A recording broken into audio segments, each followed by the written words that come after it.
오늘 스바냐 3장의 마지막 장의 모습입니다. 우리가 잘 아는 것처럼 스바냐의 1장, 2장의 내용들을 떠올리신다면 핵심적인 내용들은 여호와의 날이라는 주제를 가지고 쭉 이어진다라는 겁니다. 스바냐 1장의 핵심적인 내용을 딱 떠올린다면 남유다 백성들이 받을 수밖에 없는 심판의 모습이 그려지고 있고요. 2장의 모습을 보면 이제 남유다뿐 아니라 열방, 이방 민족들도 다 심판을 받게 될 것이다. 그렇게 말씀하면서 메시지들이 여호와의 날, 그러니까 현재적 의미 그리고 미래적 의미까지 담고 있는 여호와의 날에 대해서 계속해서 말씀합니다. 오늘 역시 이제 장소가 1장에는 남유다였고 2장에는 열방이었는데 오늘은 장소가 어디로 바뀌냐면 좁은 지역이에요. 어디냐면 예루살렘입니다. 하나님을 거역해온 예루살렘에 다시 이제 초점이 맞춰진다라는 것이죠. 그 성읍이 폐역하였고 더러운 곳이 되었다. 포악한 성읍이 되었다. 그렇게 말씀합니다.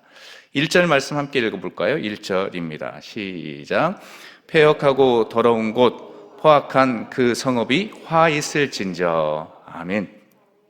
폐역하고 더러운 곳, 포악한 그 성읍에게 화가 있을 것이다. 그렇게 말씀합니다. 자, 그러면 이렇게 하나님께서 예루살렘 좁은 지역 이스라엘 백성들을 향해서 화를 선포하신 까닭이 무엇 때문일까요? 도대체 무엇 때문에 화를 선포하고 있는 것일까요?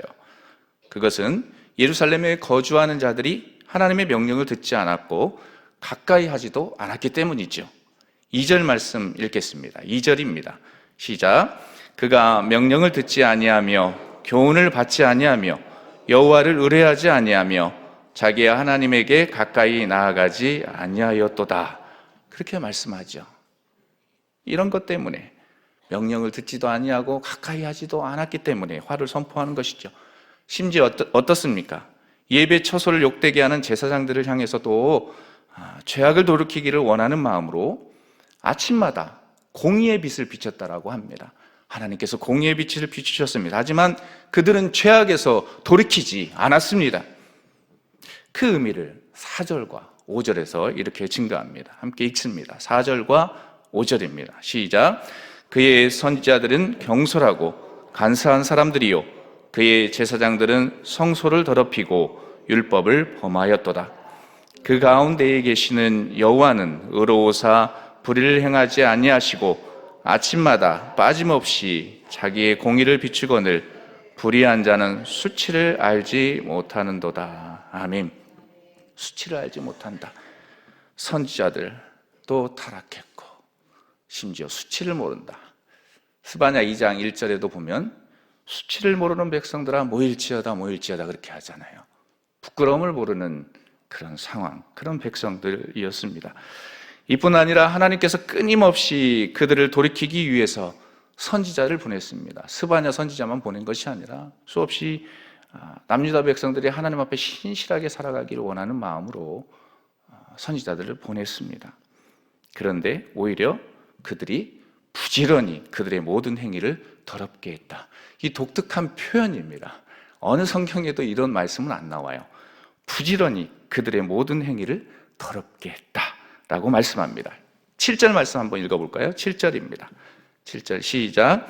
내가 이르기를 너는 오직 나를 경외하고 교훈을 받으라. 그리하면 내가 형벌을 내리기를 정하기는 하였지만 너의 거처가 끊어지지 아니하리라 하였으나 그들이 부지런히 그들의 모든 행위를 더럽게 하였느니라. 아멘. 그들이 부지런히요. 독특하지 않습니까? 이 말씀 성경 어느 곳에 봐도 이런 표현은 없습니다. 이 표준 세번역으로 이 말씀, 그들이 부지런히라는 이 표현을 좀 보니까 새벽같이 일어났다라고 합니다. 얼마나 죄를 짓고 싶었으면 새벽같이 일어나서 부지런히, 우리는 새벽같이 일어나서 주님 앞에 엎드리는데 이들은 새벽같이 일어나서 나쁜 짓만 했다라는 것이죠. 그러니까 하나님이 얼마나 마음이 아프셨겠습니까?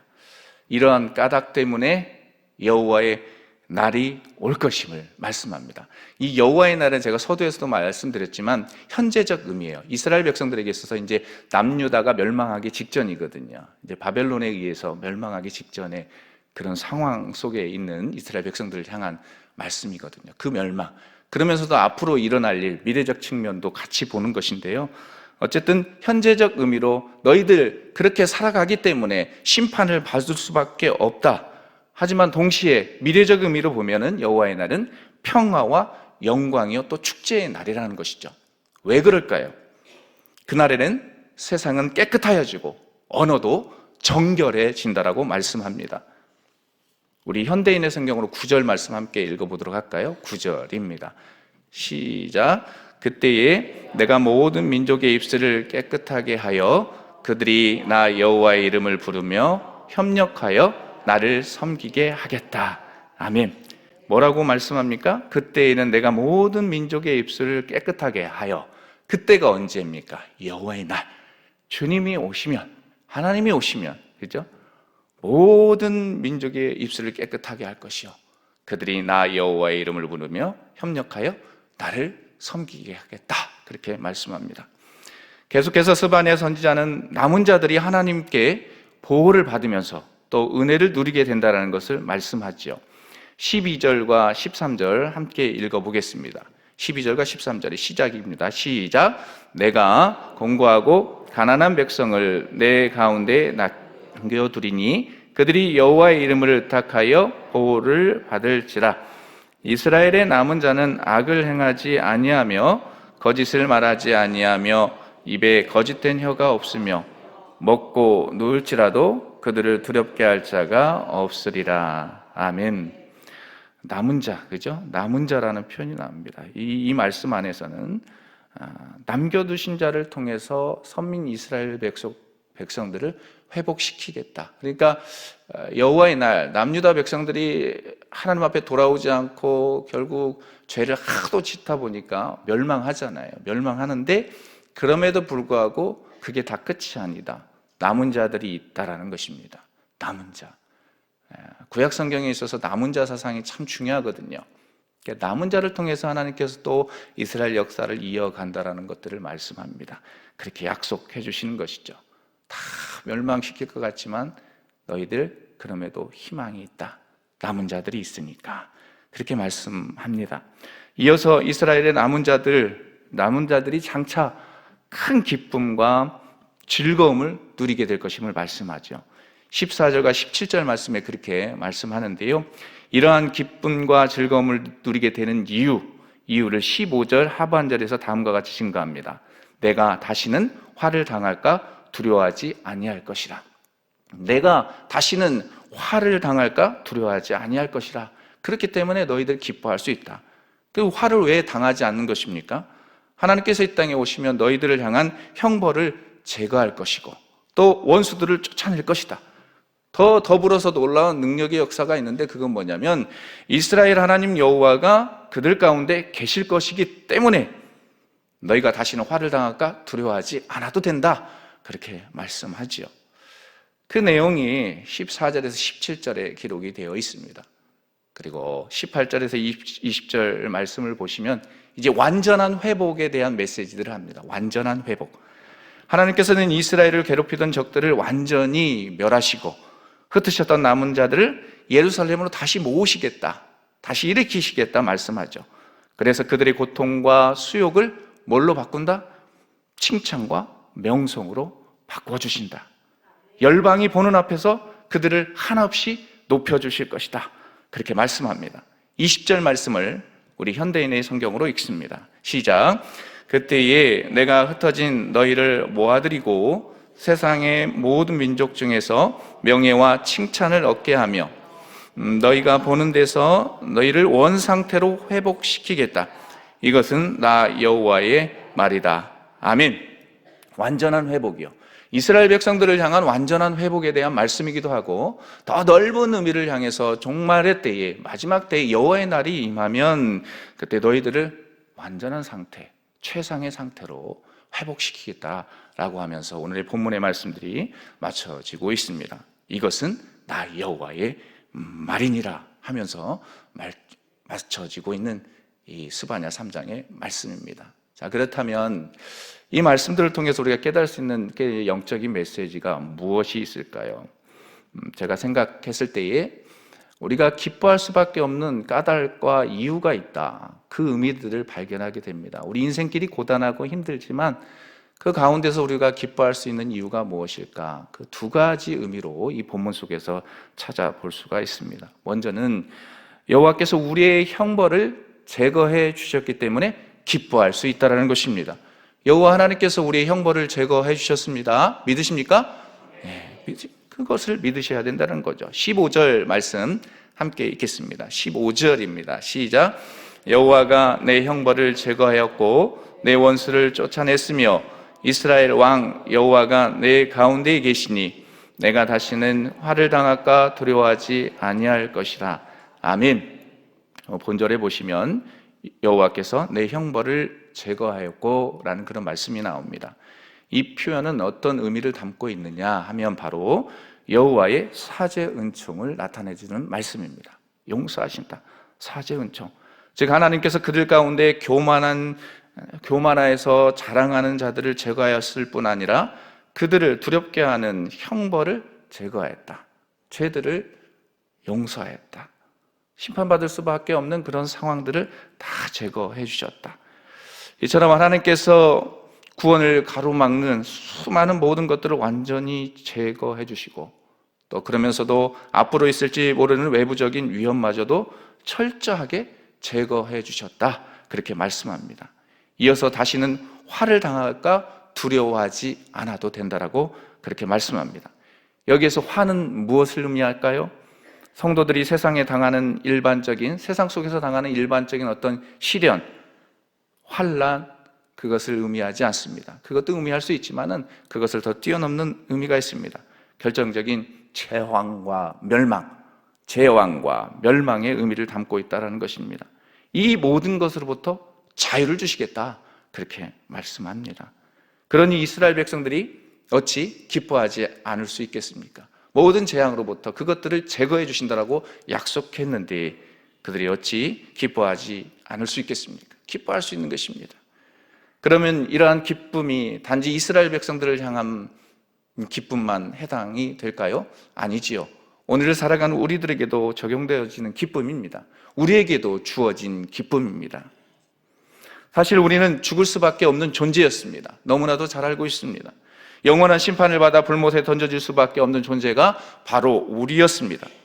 이러한 우리를 하나님께서 아주 불쌍히 여기셨죠. 그래서 예수님을 이 땅에 보내셨습니다. 그의 아들 예수님을 이 땅에 보내셨습니다. 2000년 전 이 땅에 보내셨습니다. 그리고 영원한 형벌을 받을 수밖에 없는 우리를 위해서 대신 골고다 언덕을 오르게 하셨습니다. 무엇을 지고 말입니까? 십자가를 지고 오르게 하셨습니다. 아무 흠도 없고 죄도 없으신 그 예수님께서 우리를 대신해서 십자가를 지셨습니다. 무엇 때문에 말입니까? 우리의 죄를 용서해 주시기 위해서, 우리의 형벌을 제거해 주시기 위해서 십자가를 지셨다라는 겁니다. 그리고 십자가를 지으셔서 붉은 피를 뚝뚝 흘리셨습니다. 우리의 형벌을 제거해 주시기 위해서 말이죠. 그 십자가의 보혈의 은혜를 덧입고 살아가는 사람들이 누구입니까? 바로 저이고 우리입니다. 믿으십니까? 저와 여러분들입니다. 그렇기 때문에 우리 평생의 삶 동안 기뻐할 수 있는 것입니다. 항상 기뻐하라고 말씀하잖아요. 우리에게 영원한 은혜가 주어져 있습니다. 형벌을 제거해 주셨다. 누구를 통해서 말입니까? 예수 그리스도를 통해서. 우리 수없이 죽을 수밖에 없고 죄악을 범하고 살아가지만 그럼에도 불구하고 하나님께서 너는 내 것이라, 내가 너를 지명하여 불렀다, 너는 내 거야, 그러니까 일어설 수 있어, 기뻐해 그렇게 말씀합니다. 이사야 43장 25절에 보니까 이렇게 증거합니다. 함께 읽겠습니다. 현대인의 성경입니다. 시작. 그러나 나는 나를 위하여 너희 형벌을 삭제하는 하나님이니 내가 다시는 너희 죄를 기억하지 않을 것이다. 아멘. 그대로 띄워놓으시고요. 그러나 나는 나를 위하여, 하나님 자신을 위하여 너희 허물을 삭제하는 하나님이시니, 삭제하는 하나님, 내가 다시는 너희 죄를 기억하지 않을 것이다. 그 하나님, 그 예수 그리스도, 그분이 함께 하시니 우리가 기뻐할 수 있는 것입니다. 사랑하는 성도 여러분, 이 새벽에 나오셔서 기도하시고 매일의 생활 속에서 살아가실 때 고단한 인생길일지라도 기뻐하시고 또 기뻐하십시오. 왜요? 여호와 하나님께서 우리의 형벌을 제거해 주셨기 때문입니다. 그렇기 때문에 기뻐할 수 있는 것이죠. 자, 두 번째로 기뻐할 수밖에 없는 까닭, 두 번째는 뭘까요? 바로 그것은 여호와께서 우리 가운데 계심을 믿는 자에게 기뻐할 수 있는 그런 이유가 되는 것이죠. 쉬운 성경으로 읽겠습니다. 17절 말씀, 쉬운 성경입니다. 시작. 내 하나님 여호와께서 너와 함께 계신다. 능력의 하나님께서 너를 구해 주실 것이다. 주께서 너를 기뻐하실 것이며 너는 주의 사랑 안에서 편히 쉴 것이다. 너를 보시고 노래하며 즐거워하실 것이다. 아멘. 여기 본절의 상반절을 보시면 하나님께서 뭐라고 말씀하시냐면 너희 하나님 여호와, 그죠? 너희 하나님 여호와라고 칭하고 있습니다. 이는 하나님과 하나님의 백성 간의 인격적인 이 관계를 표현해 주는 말씀입니다. 즉 하나님께서는 다른 누구의 하나님도 아닌 오직 선민, 즉 택한 백성들의 하나님임을 강조하지요. 그리고 이어서 이어지는 말씀, 너희 가운데 계시니, 오늘 개역개정 성경으로 보면 너와 함께 계신다라는 표현이 있습니다. 그 말씀은 하나님의 백성들 안에 내주하시면서 우리 안에 내주하시면서 통과하시는 분이시다라는 표현을 담고 있는 것입니다. 그 의미가 그 안에 있는 것입니다. 너희 가운데 계신다, 너와 함께 계신다라는 이 말씀의 말이죠. 특별히 이 말씀 가운데 이 말씀을 원문으로 보면 너희 가운데 계시니라는 이 표현을 원문으로 보면 뭔 의미가 있느냐면 케레브라는 표현을 씁니다. 히브리어로 케레브라고 하는데 이 단어의 뜻은 어떤 의미를 담고 있느냐? 중심, 심장, 그리고 깊숙이 가운데라는 의미를 가지고 있습니다. 즉 하나님께서 백성의 중심에 계시며 백성의 고동치는 심장에 또 내면 깊숙한 곳에 좌정하고 계신 분임을 깨닫게 하는 말씀입니다. 그렇게 우리는 어떤 환경 속에서도 두려워할 필요가 없는 것이죠. 오히려 담대하게 삶을 살아가면서 기뻐할 수 있는 것입니다.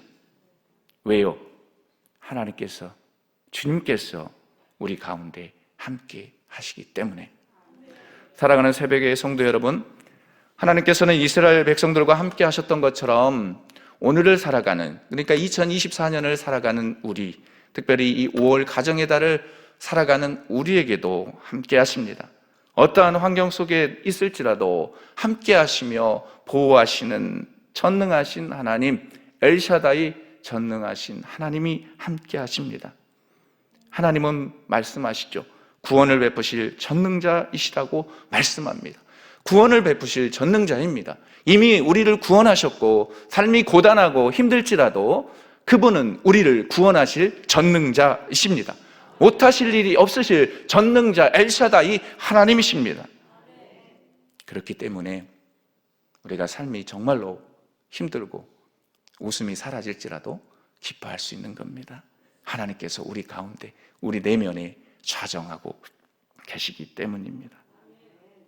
사랑하는 새벽의 성도 여러분, 그렇다면 질문하겠습니다. 오늘을 살아가는 우리들 과연 그렇다면 세상 속에서 전능하신 그 하나님만을 온전히 믿고 의지하며 살아가고 있으십니까? 어찌 보면 세상의 풍파 앞에서 이리 흔들리고 저리 흔들리고 할 수 있는 인생이 바로 우리입니다. 그러나 잊지 마십시오. 이리 흔들리고 저리 흔들려도 그 중심에는 언제나 변함없으신 신실하신 그 하나님이 함께 하십니다. 여러분 그것들을 믿으시면서 인생길을 우직하게 살아가시고 여호와의 날, 주님 오십니다. 언제 오실지는 모르지만 여호와의 그 날을 향해 전진하는 멋진 그리스도인들 되시길 바랍니다. 변함없이 주님은 함께 하십니다. 하나님은 함께 하십니다. 여호수아 1장 9절 말씀 읽고 마치도록 하겠습니다. 여호수아 1장 9절입니다. 시작. 내가 내게 명령한 것이 아니냐. 강하고 담대하라. 두려워하지 말며 놀라지 말라. 내가 어디로 가든지 내 하나님 여호와가 너와 함께 하느니라 하시니라. 아멘. 내가 어디로 가든지 내 하나님 여호와가 여러분과 나와 함께 하십니다. 그 하나님의 은혜를 의지하며 이 시간 기도하실 때 함께 하시는 그 뜨거움이 느껴지는 이 새벽의 시간 되시길 주님의 이름으로 간절히 축복합니다. 이 시간 기도하겠습니다. 기도하실 때에 오늘 말씀을 품고 기도하겠습니다. 두서없이 나눴지만 오늘 말씀 속에서 느껴지는 그 하나님의 은혜들을 받아 누리시길 바랍니다. 하나님은 변함없이 우리의 삶 속에 좌정해 계시고 우리의 삶을 이끌어 가시는 하나님입니다. 그분을 믿고 나아갑니다. 그리고 하나님 감사합니다. 우리의 형벌을, 우리가 죽을 수밖에 없는 우리의 영혼들을 구원해 주셔서 이 땅 가운데 살아가게 하시니 감사합니다 라고 기도합시다. 하나님, 5월 가정의 달입니다. 하나님, 가정이 든든히 서야 하겠습니다. 수많은 어려움들, 수많은 눈물이 있는 그곳이 기쁨의 터전으로 변하게 해주십시오. 복음으로 더 기뻐할 수 있는 우리의 가정들 되게 해주십시오.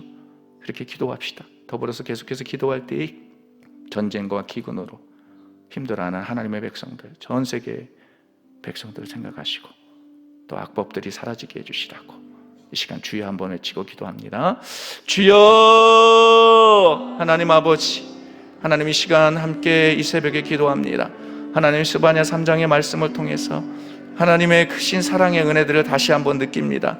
하나님, 우리 가운데 그 계시는 또 우리의 형벌을 제거해 주시기에 이 땅에 오셨던 그 예수 그리스도의 사랑을 늘 기억할 때에 우리가 기뻐할 수 있는 것입니다.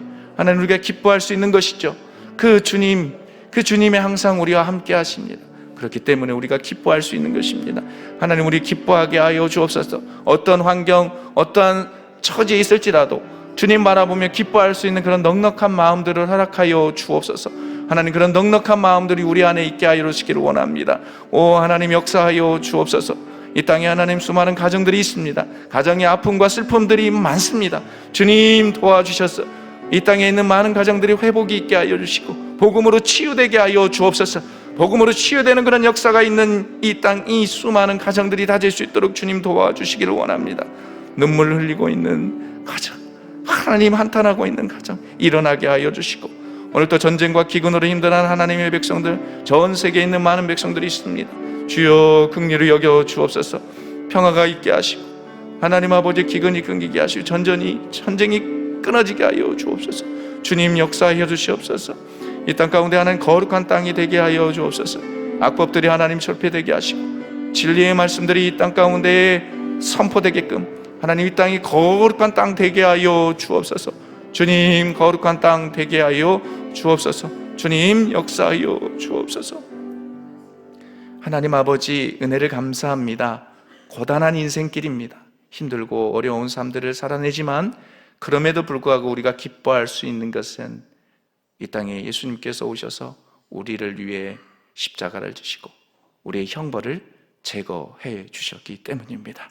우리의 형벌을 제거해 주신 그 예수 그리스도를 바라볼 때에 기뻐할 수 있는 것이고, 그 주님께서 지금 이 순간, 이 새벽의 순간 매일매일 동행해 주고 계심을 믿을 때에 우리가 기뻐할 수 있는 것입니다. 하나님, 우리들 기뻐하며 살아가게 하시고 들 깨어있는 우리 모두가 되게 하여 주옵소서. 신실하게 주님을 바라보게 하여 주시고 악을 행하려고 부지런해지는 자가 되지 않게 하시고 하나님을 향한 열정과 믿음으로 더욱더 부지런함을 가지고 더욱더 깨어있는 우리 모두가 되게 하여 주옵소서. 그렇게 할 때 하나님께서 일하시는 것들을 우리가 친히 목도하고 체험하는 우리의 삶이 되길 원하옵고 존귀하신 예수님의 이름으로 기도하옵나이다. 아멘. 주여, 주여, 주여. 하나님 아버지, 하나님 아버지, 주여 주여 부르짖으며 하나님 앞에 나아가오니 주님 말씀하여 주옵소서. 주님 말씀하여 주옵소서. 우리 4명 가운데 차장에 계신 그 하나님의 은혜를 의지하며 나아가게 하여 주옵소서. 하나님, 주님을 온전히 바라보고 의지하며 나아갈 수 있는 우리가 되게 하여 주옵소서. 성령이여 함께 하여 주시기를 원합니다. 성령 하나님 역사하여 주옵소서. 주님 붙잡아 주십시오.